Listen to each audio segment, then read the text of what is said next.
Assalamualaikum warahmatullahi wabarakatuh. Perkenalkan, nama saya Rama Faranadila. Saya ingin mempresentasikan makalah saya yang berjudul Tanggung Jawab Negara Terhadap Pembuangan Limbah Medis COVID-19 di Indonesia dalam Perspektif Hukum Islam dan Hukum Positif. Sebelumnya saya ingin menjelaskan terlebih dahulu mengapa saya mengambil judul ini, karena mengingat bahwa masalah lingkungan itu menjadi persoalan pelik di seluruh dunia, termasuk di Indonesia. Salah satu faktor penyebab rusaknya lingkungan hidup sampai saat ini adalah sampah. Masih banyak sampah di Indonesia yang belum dikelola dengan baik, sehingga menyebabkan rusaknya lingkungan serta dapat membahayakan bagi kesehatan masyarakat.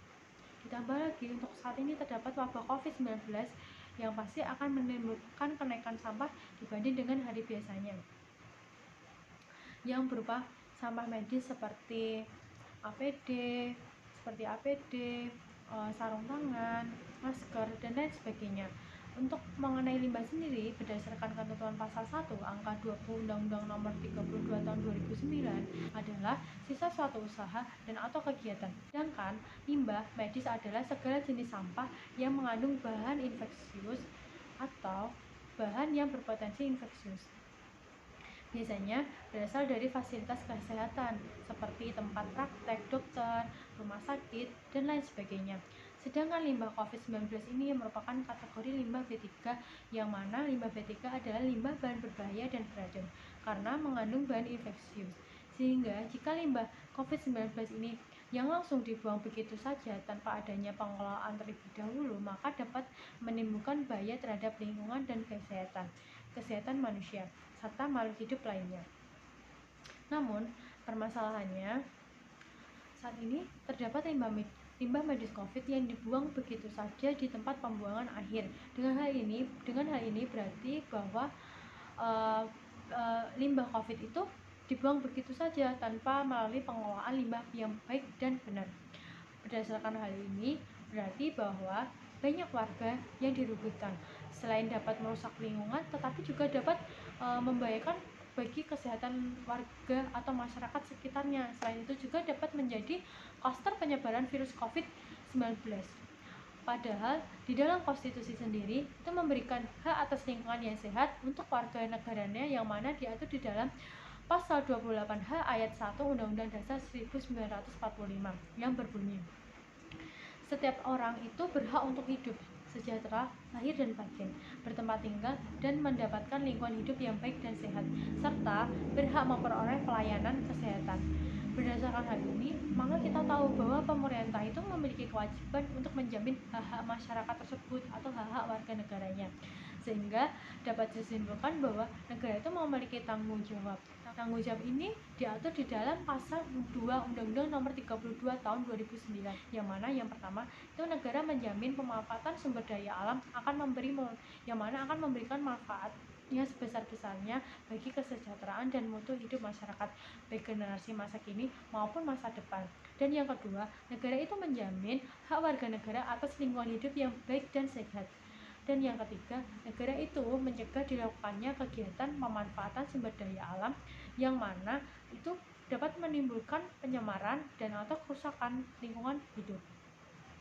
Tanggung jawab negara selanjutnya yaitu dalam melakukan pencegahan dan perlindungan terhadap lingkungan akibat pembuangan limbah medis COVID itu.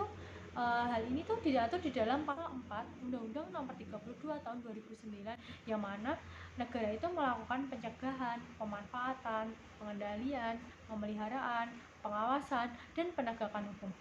Selain itu, tanggung jawab negara dalam melakukan perlindungan hukum terkait lingkungan hidup dengan melakukan berbagai upaya, yang mana upaya ini dibedakan menjadi dua, yaitu upaya preventif, yaitu dengan melakukan pencegahan, dan yang kedua yaitu upaya represif dengan memberikan ketentuan sanksi.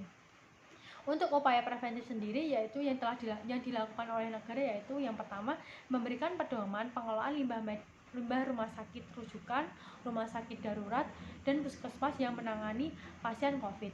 Dan yang kedua, melakukan edukasi bagaimana cara memperlakukan limbah, misalnya mengenai limbah masker, karena limbah masker ini merupakan limbah infeksius yang mana termasuk ke dalam golongan limbah B3.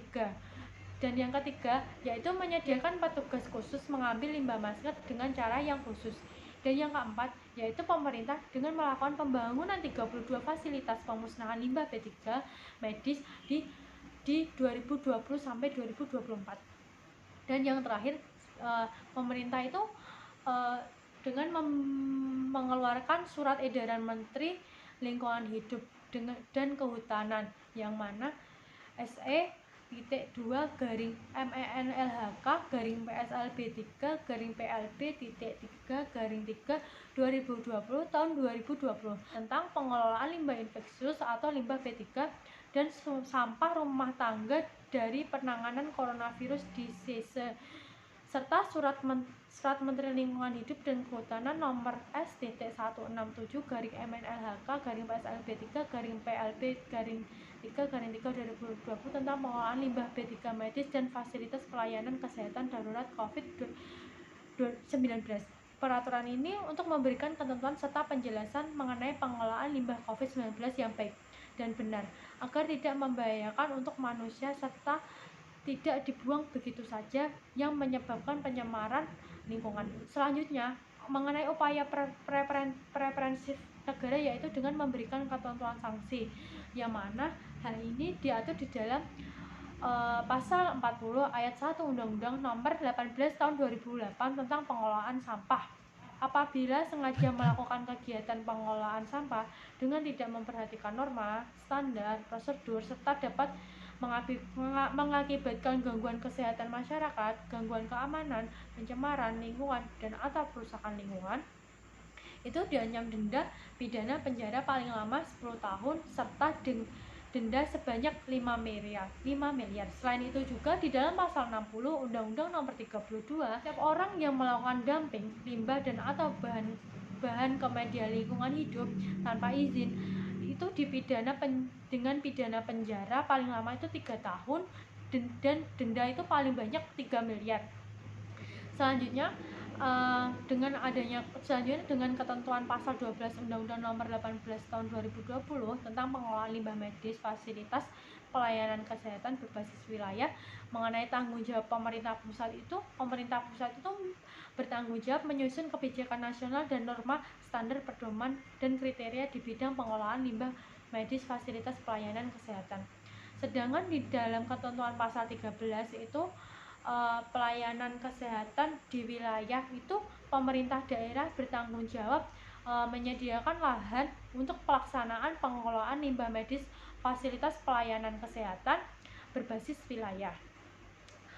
Tanggung jawab pemerintah lainnya yaitu pemerintah atau negara itu mencari info dan memberikan sanksi kepada rumah sakit. Kenapa rumah sakit? Karena mengingat bahwa rumah sakit itu kemungkinan besar yang membuang limbah COVID di tempat pembuangan akhir. Selain itu juga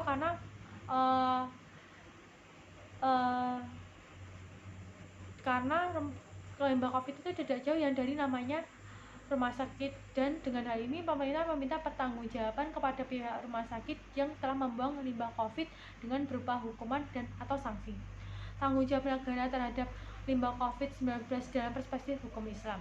Tanggung jawab negara mengenai limbah COVID-19 yakni dengan mengelola limbah dengan semestinya, di mana pengertian pengelolaan limbah B3 yang dijelaskan di dalam hadis Nabi dari Abu Umamah Al-Bahiliyah radhiyallahu anha, yang mana pengelolaan limbah B3 ialah rangkaian kegiatan mencakup penyimpanan, pengumpulan, pengangkutan, pengelolaan limbah B3 setelah pembunuhan hasil pengelolaan tersebut.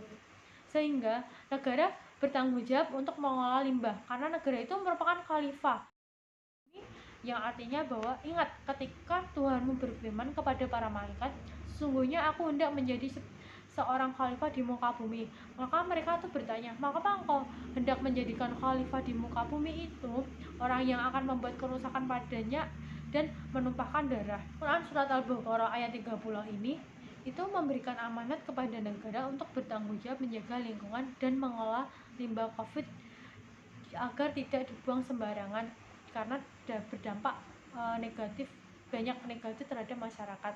Selain itu, dengan hal ini negara itu dapat membuat peraturan perundang-undangan mengenai pengelolaan limbah dengan sistem kenegaraan sesuai dengan ajaran Islam yang membawa kebaikan untuk seluruh umat manusia. Sekian presentasi dari saya.